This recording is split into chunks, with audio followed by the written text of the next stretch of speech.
시장 저점을 지금 쉽게 벗어나지 못합니다. 코스피 1%대 하락이고요. 코스닥 2%대 하락입니다. 그러면 더 이슈 이어가겠습니다. 오늘의 주제 보시죠. 네, FOMC 드디어 막이 올랐습니다. 과연 10년 만에 금리 인하가 미국에서 진행될 것인가? 이 부분에 포커스가 맞춰지고 있는데요. 현재 시간으로 30일, 31일 양일간에 걸쳐서 진행됩니다. 우리 시간으로는 내일 새벽쯤에 그 결과와 함께 이 파월 의장의 기자회견이 진행될 예정인데요. 금리 인하 전망이 압도적인 상황입니다. 결국에는 0.25%포인트냐, 0.5%포인트냐 이것이 관건인 상황인데요. 이런 가운데서 지금 페드워치 자료를 보겠습니다. 페드워치 자료만 보더라도 지금 25bp 그러니까 0.25 베이시스 포인트 퍼센트 포인트 인하가 지금 좀 더 가능성이 큰 상황이죠. 위쪽에 그래프 보시면은 한 7대3 정도의 비율로 전망이 나오고 있습니다. 그리고요, 이 부분을 앞두고서 트럼프 미국 대통령은 계속해서 압박을 하고 있는 상황입니다. 간밤에도 트위터를 통해서 이 소폭의 금리 인하로는 불충분하다라면서 통큰 금리 인하를 압박하고 나섰습니다. 간밤에 미국 증시는 이런 부분에 집중하면서 보합권 내에서의 흐름을 나타냈는데 사실 이 부분이 국내 증시에도 상당히 밀접한 관계가 있죠. 따라서 이 부분 좀 어떤 내용들 전망이 되는지 이에 따른 투자 전략까지 알아보겠습니다. 함께해 주실 분 메리츠증권의 이승훈 연구원입니다. 안녕하세요. 네, 안녕하세요. 네. 먼저 이 미국의 금리 인하 가능성, 금리 인하가 기정사실이다라고는 얘기는 하는데 숫자로 좀 어느 정도 퍼센티지로 전망이 나오는지 구체적으로 좀 알려주시죠. 예, 일단 연방 기금금리 선물 시장에 반영된 7월 금리 인하 확률은 100%입니다. 문제는 아까 말씀하셨다시피 25bp를 하느냐, 50bp를 하느냐 이거에 대한 이제 기대값이 중요할 텐데 어제 기준으로 보면 25bp 인하 가능성은 82%가 반영이 되어 있고요. 그다음에 50bp 인하 가능성은 18%가 반영이 되어 있습니다. 저희의 생각은 이번 7월 FOMC에서 연방 기금금리가 25bp 인하될 가능성이 높다라고 보고 있습니다. 다만 그 대부분의 금리 인하 결정이 그간 만장일치로 이루어졌던 거랑은 달리 그 로젠그랜 통제와 같은 일부 매파들은 반대 의견을 제시할 가능성이 있어서요. 만장일치는 아닐 가능성이 높다라고 보고 있습니다.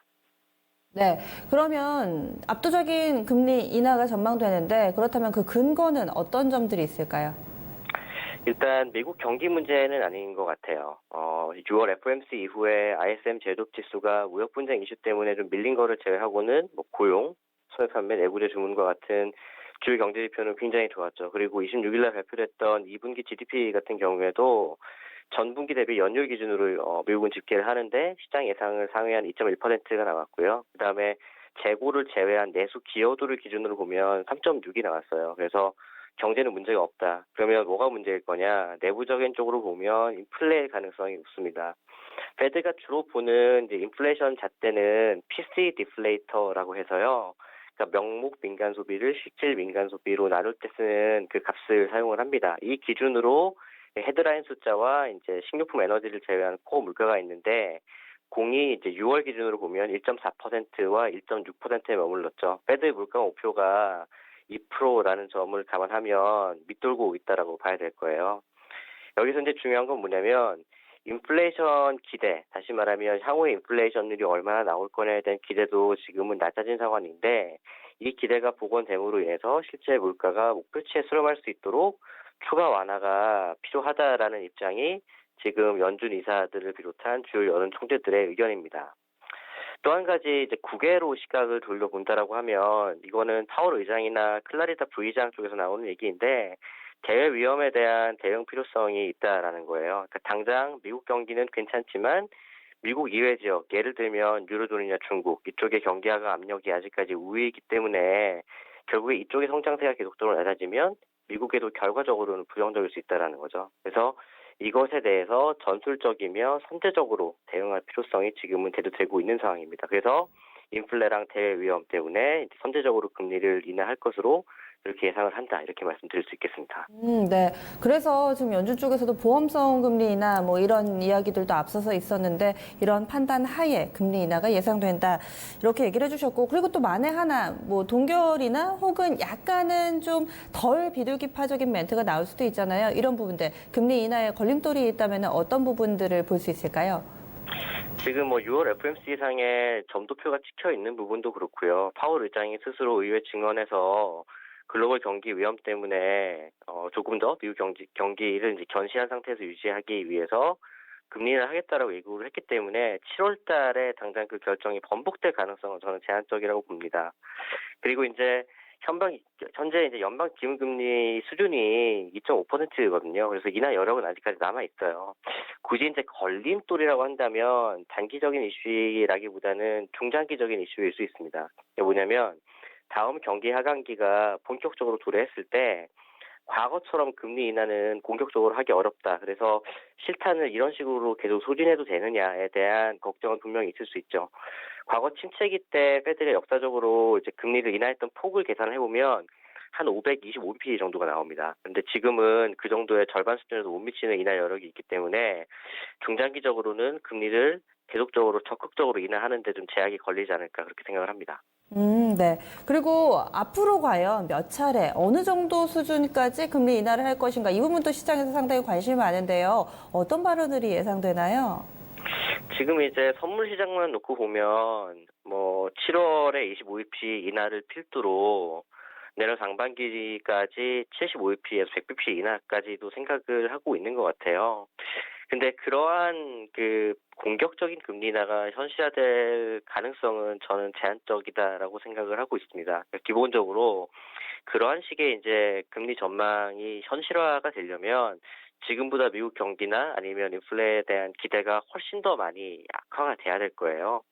그래서 저희가 생각을 하는 건 일단 침체나 아니면 인플레 기대가 추가적으로 떨어지는 걸 막기 위해서 말씀하셨다시피 보험성 금리 인하를 하는 거기 때문에 추후에 그렇게 공격적으로 금리 인하를 해야 될 그런 필요성은 계속적으로 페드가 낮춰갈 거라고 보고 있고요. 만약에 추가 인하를 한다라고 하면 사실은 9월에 25bp 추가 인하한 다음에는 사실은 금리 인하가 없을 가능성이 높다. 이쪽에 좀 무게를 두고 보는 게 맞는 것 같습니다.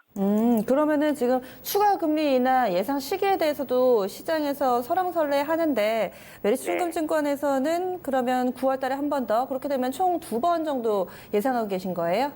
그렇죠. 이렇게 예상을 하는 이유를 좀 말씀을 드리자면은 네. 앞서서 이제 뭐 인플레 문제도 말씀을 드렸고, 그다음에 이제 대외위험 문제도 말씀을 드렸는데, 그 두 가지 중에서 어떤 쪽에 페드 지도부가 더 방점을 두고 있느냐, 후자 쪽인 것 같습니다. 다시 말하면, 미국 경기가 견실한 상태를 유지하고 있다고 하더라도, 유로존이나 일본 혹은 중국 쪽의 경기 전망이 계속, 그래도 9월 FOMC 전까지는 악화될 가능성이 높거든요. 그러니까, 기본적으로 금리 인하의 명분이라고 하는 게, 대외 여건 위험에 대응한 금리 인하 성격이 짙은 만큼 9월 달에는 경기 전망이 그 사이에 개선되는 쪽으로 바뀌지 않는다라고 하면 한 번 더는 할 수 있을 것 같아요. 그래서 이제 9월 달에 하고 나서 그 다음에는 금리 인하가 없을 가능성이 비교적 높다 이렇게 말씀을 드린 거죠. 지금 시장의 컨센서스가 연내 그러니까 이번에 7월에 한다면 포함해서 한 2번 정도가 컨센서스 중론이다라고 봐야 되는 건가요?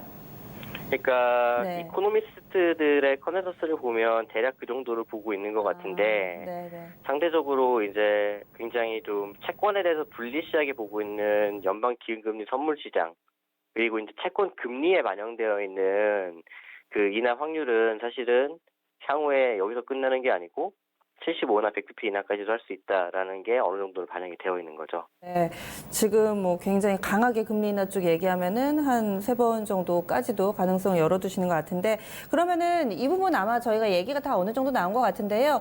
이 성명서 발표한 이후에 이 파월 의장의 기자회견도 있잖아요. 여기에서의 관전 포인트 마지막으로 정리해 주신다면요. 파월 의장이 기자회견에서 주시할 사항들은 두 가지 정도로 요약이 가능할 것 같아요. 첫 번째는 금리 인하를 왜 했느냐. 그리고 금리 인하를 통해서 추구하고자 하는 게 도대체 뭐냐인 것 같거든요.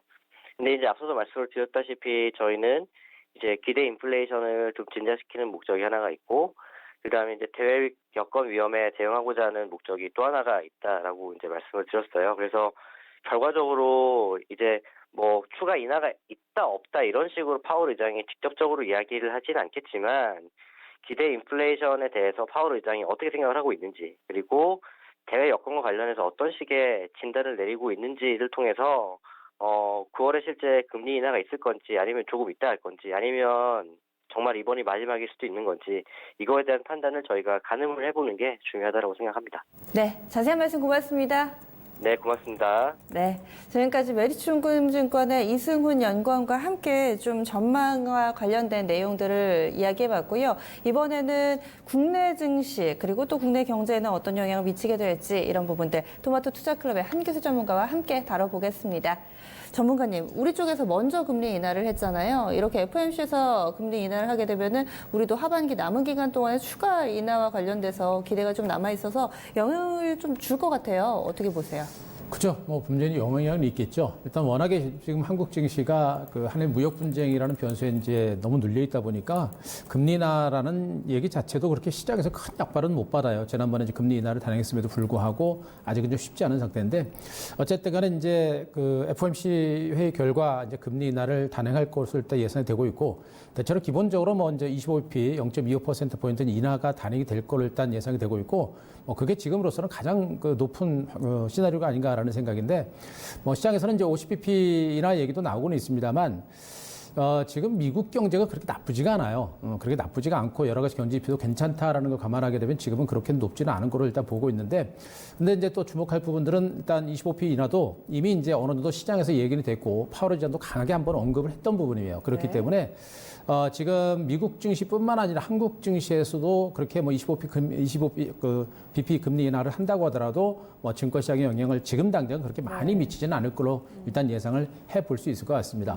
중요한 부분은 이제 금리 인하를 단행하고 나서 연준 의장이 앞으로 이제 어떤 얘기를 하느냐에 딸린 것 같습니다. 향후에 추가적으로 금리를 언제 얼만큼 인하를 할 것인지 이런 코멘트가 더 중요한 부분이 될 거로 보고 있기 때문에 뭐 25bp 금리 인하 자체를 보지 마시고 그 외에 멘트가 어떻게 진행되는지 이런 부분들을 먼저 좀 보시는 게 좋을 것 같습니다. 네, 그러면 이제 좀 전방위적으로 미국에서 금리를 인하한다면 우리 경제가 어떤 영향을 받게 될지 지금 앞서서 금리와 관련돼서 전망은 해주셨고요. 그 밖에 경제적인 측면에서는 어떤 부분이 예상되나요? 예. 자, 경제적인 부분들을 보실 때게 되면 이제 금리 인하라고 하는 부분들은 결국엔 이제 경제를 살리기 위한 정책들이거든요. 그러니까 그쵸. 미국도 그렇고 한국도 그렇고 시중의 유동성을 많이 풀어서 그 자금을 가지고 이제 경제를 활성화시키는 전략인데 일단 미국에서 금리를 인하를 하게 되면 우리나라도 이제 미국을 따라서 자금을 운용할 수 있는 운신의 폭이 좀 커집니다. 다만 이제 우리나라가 이제 미국의 금리 인하에 대비를 해서 먼저 선제적으로 금리 인하를 단행을 한 상태에서 일단 미국이 이제 예상이 아니라 이제 파월 의장이 얘기했던 대로 이제 금리 인하를 단행을 하게 되면 우리나라도 이제 추가적으로 금리 인하를 할 수 있는 가능성은 일단 높아진다고 보시는 게 좋을 것 같습니다.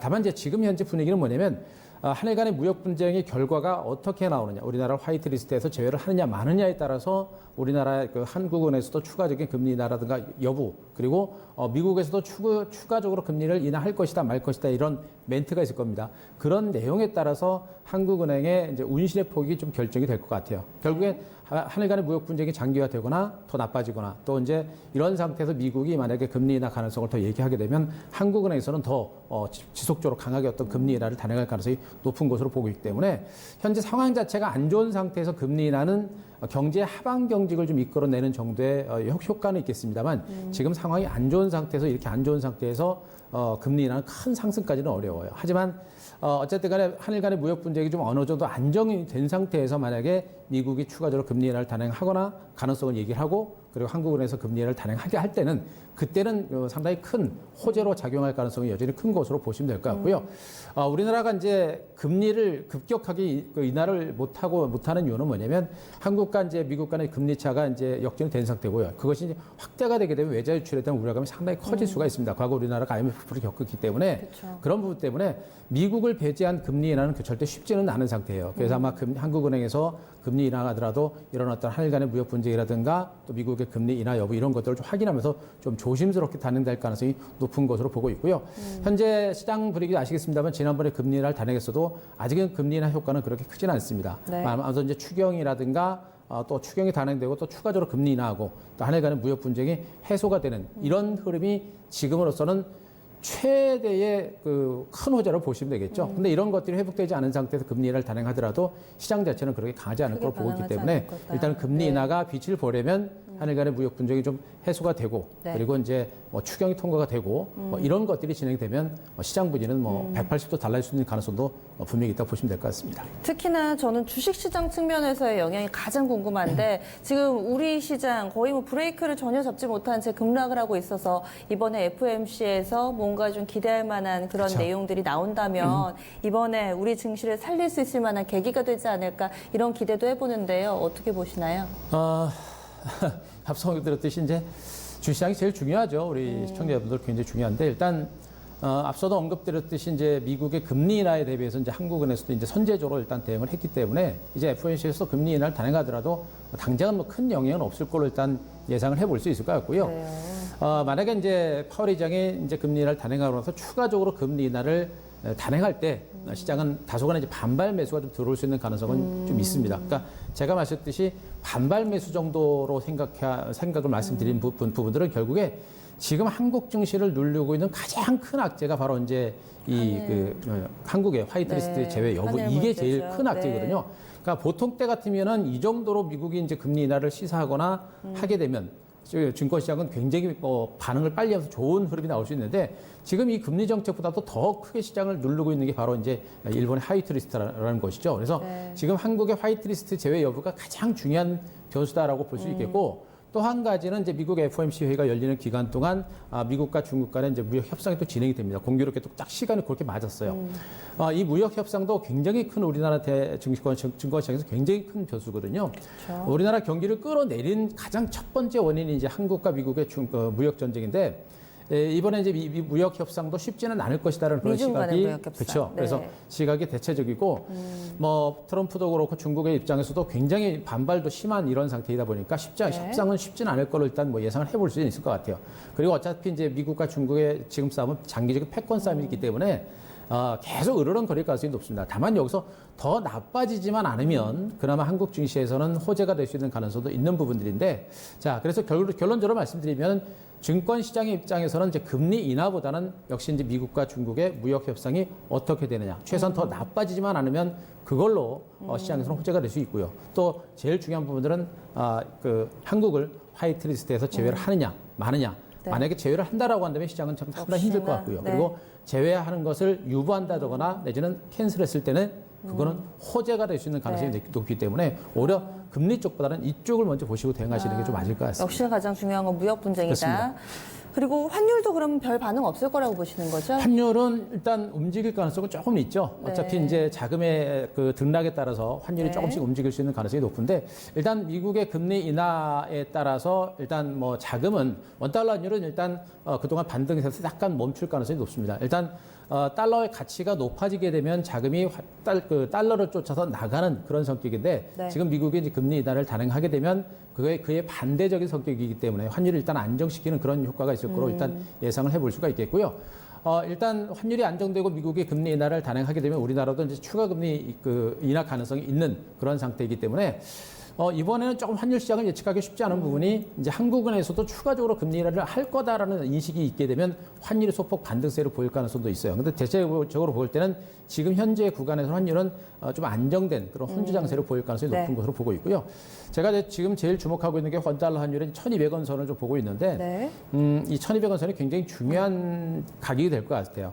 이 만약에 1,200원 선이 만약에 돌파를 하게 되면 지금 뭐 한일 간의 무역 분쟁이라든가 이런 부분들 그러니까 주변 여건이 더 나빠진다라는 그런 성격으로 볼 수 있겠고 그렇지 않으면 안정이 될 수 있는 그런데 이 1,200원 선 돌파 여부, 저항 여부 이런 것들 좀 많이 보셔야 될 것 같습니다. 알겠습니다. 그러면 전체적으로 봤을 때 뭐 중요하다고 말씀해주신 미중 간의 무역 협상도 이제 결과가 비슷하게 좀 나올 것 같아요.